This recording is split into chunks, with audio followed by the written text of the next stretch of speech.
Spécial du secrétaire général des Nations Unies pour le Mali et le Sahel, Romano Prodi, qui a été reçu en audience par le président de la République et le Premier ministre, s'est dit déterminé à mobiliser la communauté internationale au chevet du Mali. Appel à l'union des cœurs et des esprits du président du Haut Conseil islamique et celui du mouvement Ansardine, Mahmoud Diko et Chérif Ousmane Madani Aïdara invitent les musulmans du Mali à la prière collective demain vendredi pour le retour de la paix dans notre pays. Mesdames, Messieurs, bonsoir et bienvenue à l'information sur l'ORTM. Nous recevons le ministre de la Communication, porte-parole du gouvernement Manga Dambélé par rapport à la situation qui prévaut dans le pays. Monsieur le ministre, bonsoir. Bonsoir, Amara. Et quel est aujourd'hui le message du gouvernement? Le message du gouvernement ce soir est relatif à la situation qui prévaut, vous l'avez dit. Je ne vous apprends rien en disant que depuis plus d'un an, le Mali est agressé par des terroristes, des narcotrafiquants et autres criminels de tout genre. Et depuis 3 jours, nos forces armées et de sécurité sont agressées dans leur position avancée à Kona. Ces forces ont repris leur place dans le dispositif initial afin de remonter le plus rapidement possible. Pour ce faire, le gouvernement rassure le peuple malien tout entier que toutes les dispositions sont prises pour chasser les terroristes hors du territoire national. Le gouvernement de la République du Mali appelle l'ensemble des Maliens et des Maliennes à l'union sacrée, c'est le moment ou jamais, autour de nos forces armées et de sécurité. Le gouvernement appelle les populations à garder leur calme et leur sérénité et à faire confiance aux forces armées dans leur noble mission de reconquête du territoire national. Amara, c'est pour vous dire que les autorités politiques et militaires mesurent toute la gravité de la situation. C'est pourquoi le président de la République par intérim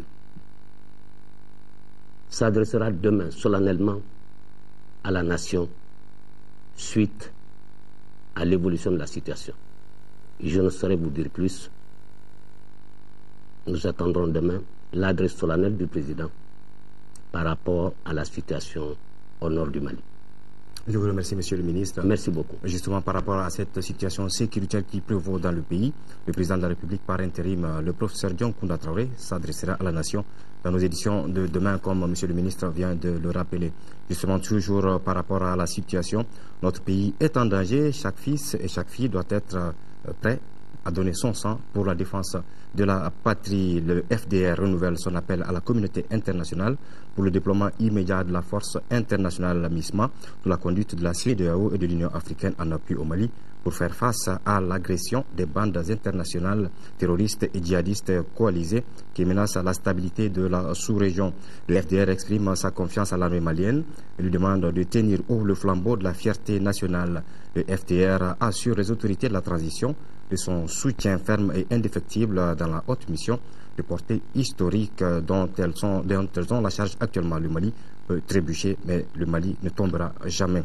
Et puis cette déclaration de la coalition des forces patriotiques, politiques et sociales pour le changement au Mali, la coalition des forces patriotiques, politiques, sociales pour le changement invite le président par intérim, chef suprême des armées, à donner toutes les informations relatives à cette nouvelle situation au moment où le peuple espérait une libération rapide des zones sous occupation.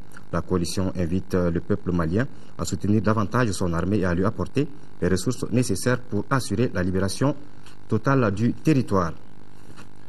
Le représentant spécial du secrétaire général des Nations Unies pour le Mali et le Sahel s'est dit déterminé à mobiliser la communauté internationale au chevet du Mali. Romano Prodi a fait cette déclaration cet après-midi lors des audiences qu'il a eues avec le président de la République par intérim. Le Premier ministre Django Sissoko a également reçu l'ambassadeur de Suisse dans notre pays qui a expliqué la solidarité de son pays au peuple malien. Le compte rendu de cette série d'audiences avec Amadou Sankaré. Le représentant spécial du secrétaire général des Nations Unies pour le Mali et le Sahel était venu échanger avec le président de la République par intérim et le Premier ministre sur la situation politico-sécuritaire au Mali. Au cours de ces audiences, Romano Prodi a assuré ses interlocuteurs de son engagement à mobiliser la communauté internationale au chevet de notre pays. Je me suis engagé à faire tout le possible pour avoir la communauté internationale liée l'unité du Mali et encore plus pour organiser les moyens nécessaires, la stratégie nécessaire pour les développements futurs, pas seulement du Mali, mais du Sahel aussi. Après-demain, je pars pour la Chine, pour avoir la Chine aussi dans l'effort. Autre personnalité reçue par le Premier ministre, c'est l'ambassadeur de Suisse au Mali. Muriel Bercel-Cohen a tenu à exprimer au Premier ministre Django Sissoko du soutien de la Suisse. J'ai voulu lui présenter notre nouveau représentant spécial pour le Mali et la crise au Sahel. Et donc, je lui ai présenté tout d'abord tous les vœux de la Suisse pour tout le Mali et tous les Maliens pour cette année 2013. Nous avons bien sûr abordé ensemble la situation actuelle, les difficultés dans le nord du Mali, les événements en cours et la contribution que la Suisse apporte de manière à ce que le Mali puisse retrouver aussi rapidement que possible toute son intégrité territoriale, son unité et son unicité, et que toutes les communautés de ce pays puissent retrouver une coexistence harmonieuse. Romano Prodi et l'ambassadeur de Suisse dans notre pays ont tous souhaité un retour très rapide de la paix au Mali. Le président du Haut Conseil islamique et celui du mouvement Ansardine ont appelé aujourd'hui les Maliens à l'union des cœurs et des esprits. Mahmoud Diko et Chérif Ousmane Madani Aïdara ont invité les musulmans du Mali à la prière collective demain vendredi pour le retour de la paix dans notre pays. Le président du Haut Conseil islamique est au micro de Mamourou Sidibé. Permettez-moi, malgré toute l'émotion que je ressens à cet instant, de m'adresser à toute la communauté musulmane du Mali pour leur demander de faire des prières ce soir, demain et tout le temps, mais spécialement demain dans toutes les mosquées, dans les zawiyas et dans tous les regroupements pour faire des prières pour notre pays, pour le salut de notre pays, pour la paix dans notre pays. Et demander aujourd'hui que la communauté musulmane et que l'ensemble des Maliens se serre le coude. Parce qu'aujourd'hui, la seule bataille qui vaille, c'est vraiment libérer le Mali. C'est sauver notre pays.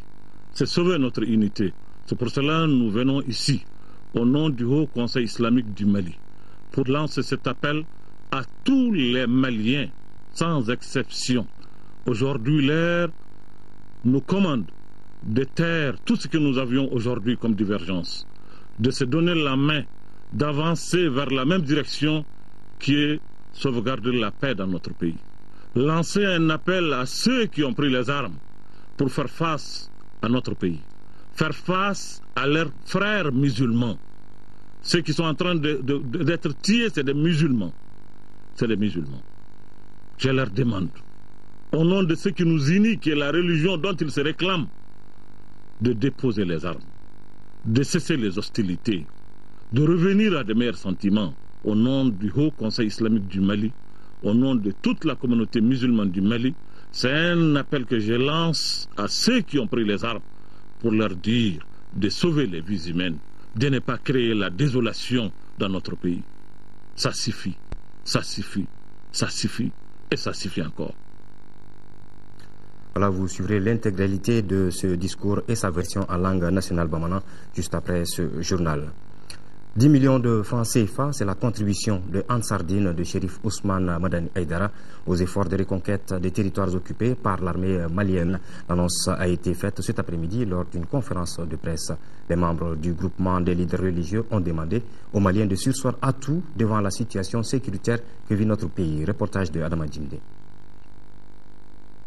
L'union sacrée des leaders religieux musulmans autour de l'armée malienne, c'est le thème d'une conférence de presse animée cet après-midi par les membres du groupement des leaders religieux du Mali.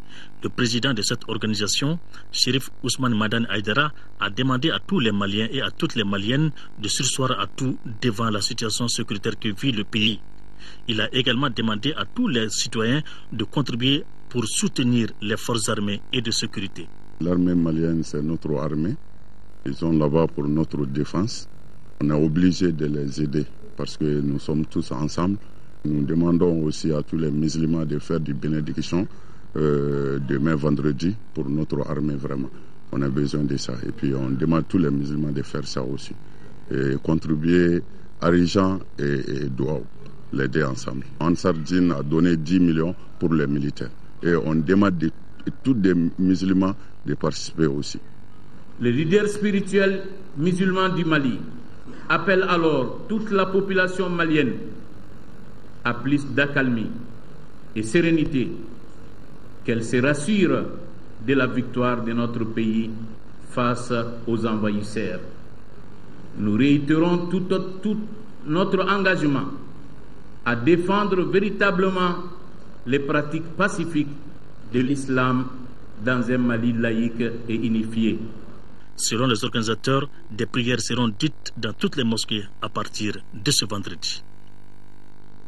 Et puis ce communiqué avant de poursuivre cette édition, le directeur général des impôts a l'honneur d'informer le public que les vignettes 2013 sont en vente. Il s'agit des vignettes ordinaires pour les véhicules automobiles, des vignettes TTR pour les transporteurs et des vignettes synthétiques pour les commerçants et prestataires de services.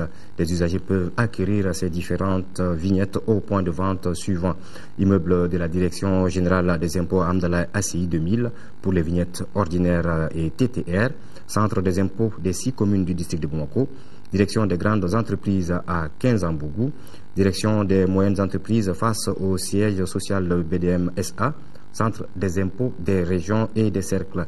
Le directeur général des impôts précise que ce communiqué vise également les administrations civiles et militaires pour ce qui concerne les véhicules automobiles et les engins à 2 roues qui leur sont affectés et qui sont soumis à la vignette ordinaire. Le directeur général des impôts en appelle au civisme de tous les usagers et les invite au strict respect de la date du 31 mars 2013. Une coalition de regroupements politiques a organisé ce matin une marche pacifique. L'objectif de cette marche est d'exiger la tenue des concertations nationales pour les organisateurs. Les assises nationales sont nécessaires pour relever les 2 défis majeurs, à savoir la libération du Nord et l'organisation des élections. La marche qui est partie de la place de la Liberté s'est achevée au monument de l'Indépendance. Bourama Traoré. Au moment où l'armée se bat pour sauver la patrie, des centaines de personnes marchent à Bamako. Une marche à l'initiative d'une coalition de regroupements politiques pour réclamer la tenue des concertations nationales.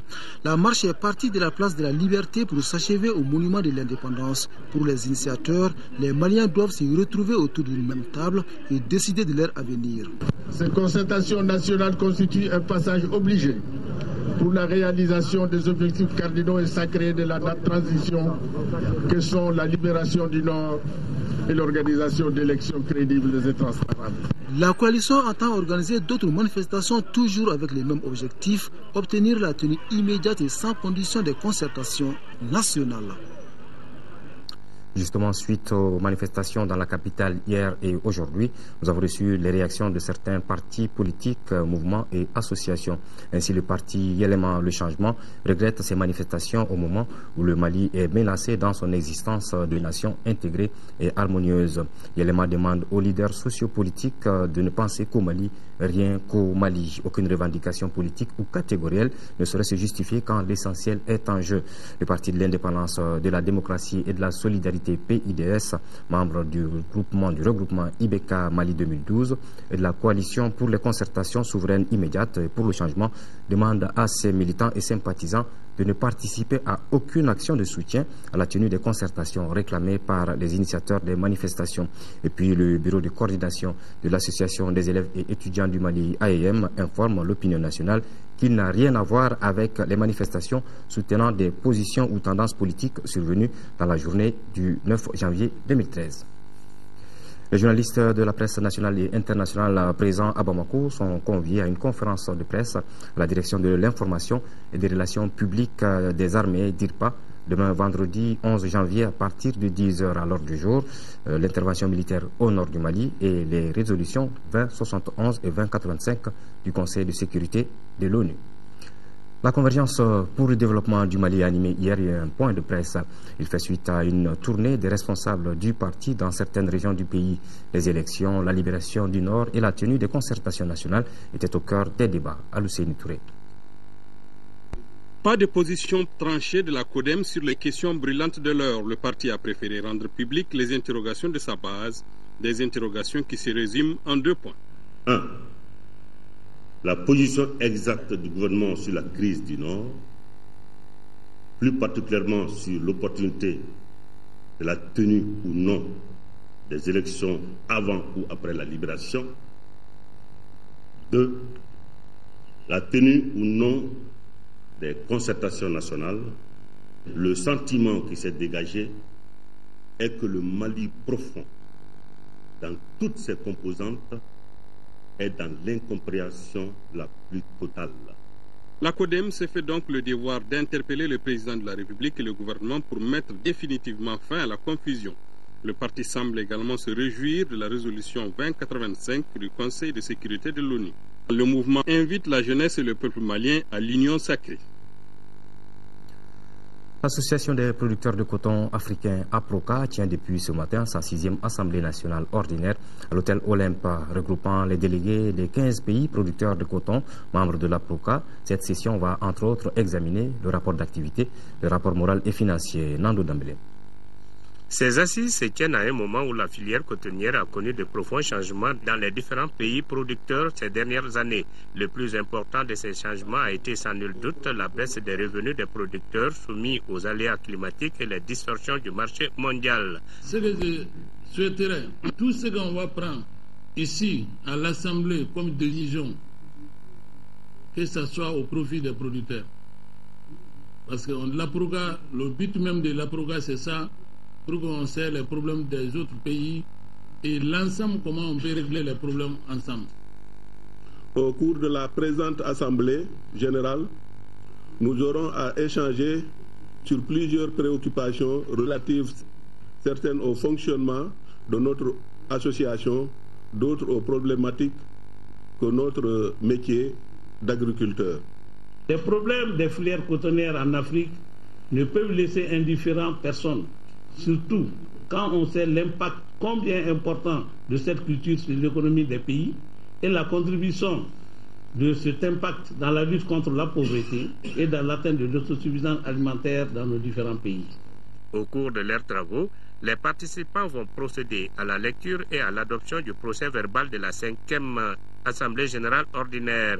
Ils vont en outre examiner le rapport d'activité 2011, les rapports moraux et financiers du bureau exécutif, les rapports de contrôle interne et audit.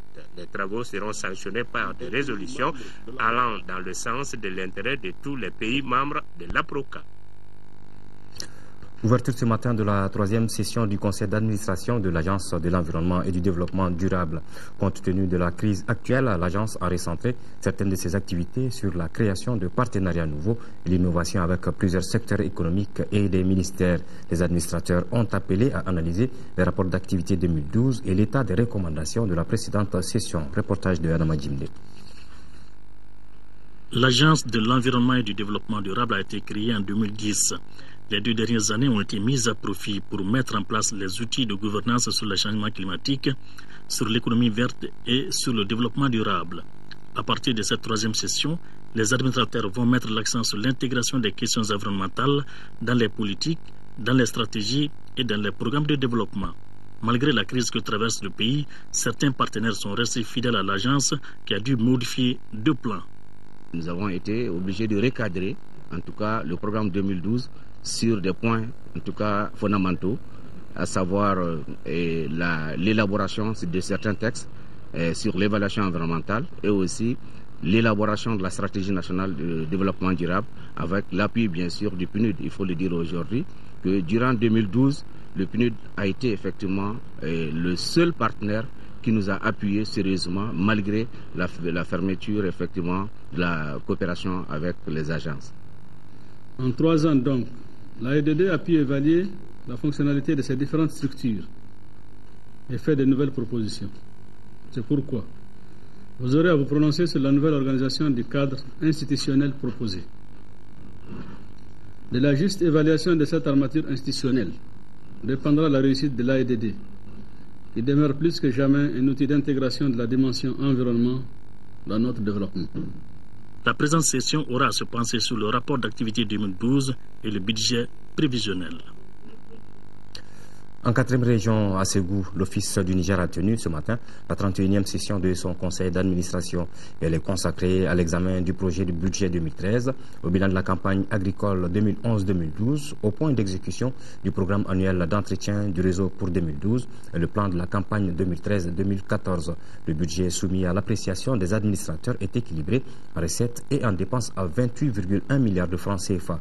De Ségou, le point avec Dougou Fana Traoré. Ce budget de l'Office du Niger est équilibré en dépenses et en recettes à 28,1 milliards de francs CFA.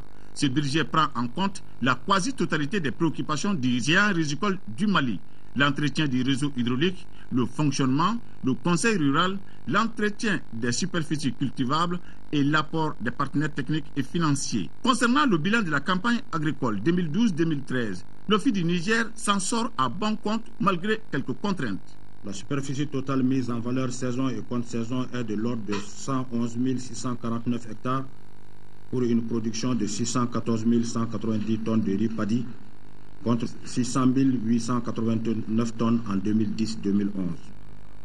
Ce résultat encourageant s'explique en partie par l'engagement de l'Office Niger dans une contre-saison spéciale qui a permis la mise en valeur de 20 661 hectares pour une production de 106 tonnes 995 de riz paddy en vue d'atténuer les effets du déficit pluviométrique de 2011 sur la production céréalière du pays. Pour les cultures de diversification, la mise en valeur a concerné l'échalote oignon sur 5 765 hectares, la tomate sur 676 hectares et le gombo sur 275 hectares. Dans la ville de Ségou, cette grande production a eu un impact sur le cours actuel des marchés.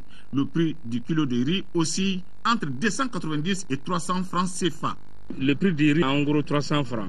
Le riz est mieux abordable actuellement que pendant l'hivernage. Nous l'avons à bon prix et nous le revendons en conséquence à bon prix. Le prix a vraiment baissé actuellement. Les administrateurs ont donc donné quitus à la direction générale de l'Office du Niger de poursuivre sa stratégie de bonnes techniques culturelles pour davantage soulager le panier de la ménagère.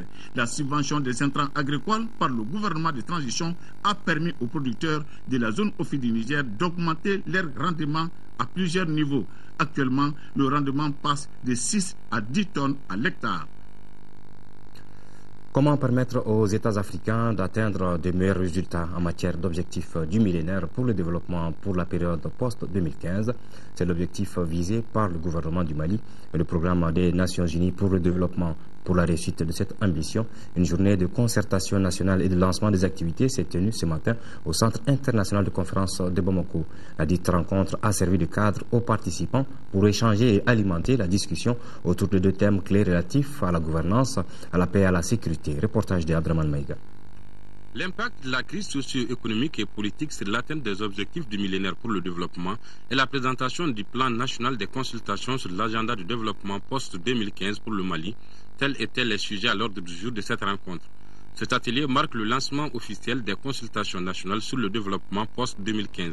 Il a permis aux participants de faire le bilan de la mise en œuvre des objectifs du millénaire pour le développement, d'appréhender les difficultés rencontrées et de formuler des recommandations prenant en compte des aspirations de la société civile pour la période post-2015. L'objectif de ces consultations est d'encourager les discussions entre les différentes parties prenantes au niveau national et recueillir les opinions et des idées afin d'obtenir une vision globale partagée de l'avenir que nous voulons, d'amplifier les voix des pauvres et autres groupes marginalisés dans les processus de négociation officielles. En initiant ces consultations nationales, le programme des Nations Unies pour le développement prend désormais le taureau par les cornes à moins de 3 années de l'échéance 2015 pour un meilleur recadrage des objectifs du millénaire pour le développement. Il s'agira en effet, au vu du contexte du Mali aujourd'hui et au vu des diagnostics en cours de réalisation sur l'impact économique, financier et social de la crise actuelle, de mettre en œuvre des solutions innovantes pour renforcer la résilience des populations et de prendre des mesures appropriées pour stabiliser l'économie en vue d'une relance rapide et durable. Ces consultations, qui seront organisées dans 56 pays africains, dureront 3 mois. Les actions et les mesures qui y seront identifiées doivent conduire à une croissance accélérée basée sur la sauvegarde des acquis, des projets et programmes mis en œuvre à travers le cadre stratégique pour la croissance et la réduction de la pauvreté.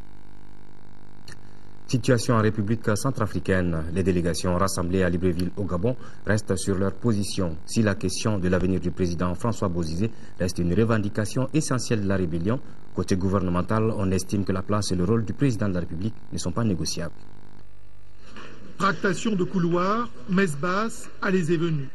Jusque tard dans la nuit, les délégations centrafricaines rassemblées à la Cité de la démocratie à Libreville ont discuté à huis clos derrière de lourdes portes. Mais au final, la question de l'avenir du président Bozizé reste une revendication essentielle de Séléka, la rébellion qui campe aux portes de Bangui. Il est l'unique mâle centrafricain, François Bozizé. Terminé. Côté gouvernemental, même intransigeance. La place et le rôle du président de la République ne sont pas négociables. Le départ du président Bozizé est une question non négociable. Nous ne voulons pas mettre à terre les institutions de notre pays. Nous ne voulons pas escamoter la Constitution qui dit qu'il n'y a qu'une seule voie de prise de pouvoir en République centrafricaine, à savoir les urnes. Deux positions inconciliables. Face à ce blocage, les médiateurs espèrent arracher une promesse de cessez-le-feu et un retrait de la rébellion. Deux avancées que pourraient annoncer les chefs d'État des pays d'Afrique centrale réunis à Libreville, au chevet de la République centrafricaine. Un tour sur le continent avec la création en mars prochain de la Banque d'investissement du Maghreb, la comparution devant les tribunaux des 15 marins russes au Nigeria, la poursuite des heurts entre les ouvriers agricoles en grève et les forces de l'ordre en Afrique du Sud et les violences tribales au sud-est du Kenya qui continuent de faire des victimes. Au sud-est du Kenya, les violences qui opposent les tribus Orma et Pokomo continuent de faire des victimes. Attaques, représailles, ces dernières 48 heures, une vingtaine de personnes ont été tuées. Les enfants ne sont pas épargnés. Malheureusement, ici, nous avons perdu 10 personnes. Parmi les victimes, il y a 5 enfants. Certains ont brûlé dans leur maison. Les rivalités entre ces deux ethnies sont ancestrales, pour des pâturages, pour des points d'eau, mais jamais elles n'avaient atteint un tel niveau de violence. Depuis le mois d'août, 150 personnes ont été tuées dans la région. Ils se battent pour un meilleur salaire. En Afrique du Sud, pour la deuxième journée consécutive, des heurts ont éclaté entre des ouvriers agricoles en grève et les forces de l'ordre. Sur les barricades, la police a riposté aux jets de pierre par des balles en caoutchouc. Dans la région du Cap, où poussent vignes, fruits et légumes, les grévistes payés 6 € par jour réclament le doublement de leur salaire. Je sortais juste de ma maison. Ils m'ont tiré dessus. Tout ce qu'on veut, c'est qu'ils nous donnent les 150 rentes qu'on réclame. Après, on se remettra au boulot, comme on l'a toujours fait. Un conflit que les Sud-Africains observent avec inquiétude. Après la grève des mineurs qui a fait une 60aine de morts, dont 34 abattus par la police, le pays est encore sous le choc. Au Nigeria, ces 15 marins russes vont devoir s'expliquer devant la justice. À bord de leur navire, intercepté en octobre, la police nigériane a découvert une quarantaine de fusils d'assaut et quantité de munitions. Le bateau en provenance des îles Cook était entré sans autorisation dans les eaux du Nigeria. Aucune information n'a filtré sur sa destination finale. Moscou réclame la libération de l'équipage accusé de transport illégal d'armes. Le Maghreb aura bientôt sa banque d'investissement. Elle devrait voir le jour en mars. Capital de départ 100 millions de dollars. Chaque pays a dû abonder à part égale. La banque, qui aura son siège à Tunis, va financer les grands projets d'infrastructures communs aux 5 pays, Libye, Algérie, Maroc, Tunisie et Mauritanie. Au Cameroun, les autorités et des ONG tentent en vain d'empêcher les enfants de la localité de Marouaré, dans l'extrême nord du pays, d'accéder à la colline pour transporter des pierres transformées en gravier. Les parents des enfants et les sociétés qui achètent le gravier sont également pointés du doigt par les ONG. À l'extrême nord du Cameroun, à Maroua, la colline de Marouaré, la colline de tous les dangers. Ici, des femmes et des enfants concassent de larges cailloux, un travail pénible.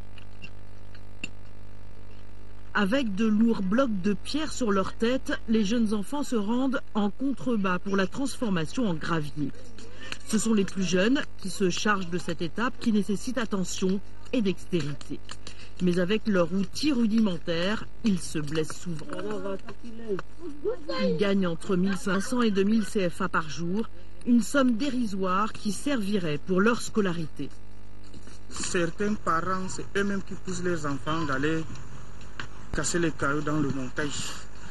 Donc, c'est eux-mêmes qui sont à l'origine de ces histoires de casser les cailloux pour vendre les graviers.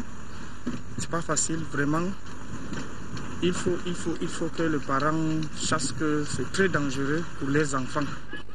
Les autorités et les ONG tentent d'empêcher les femmes et les enfants d'accéder à la colline, sans succès.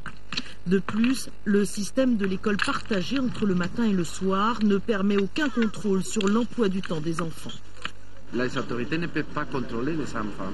Si toute l'école se passerait le matin, les autorités vont contrôler facilement. Quand ils trouvent le matin un enfant dans la rue, on peut lui dire qu'est-ce qu'il fait là-bas. Mais maintenant, tu dis à l'enfant qu'est-ce que tu fais le matin? Il dit non, je fais le cours du soir. Les parents ne sont pas les seuls responsables. Les entrepreneurs qui utilisent les graviers pour la construction ferment les yeux. Depuis 2005, le Cameroun a voté une loi qui punit sévèrement pour la traite ou l'esclavage des enfants. Malheureusement, les sanctions sont rares et les enfants continuent de casser des pierres sur la colline de Marouaré.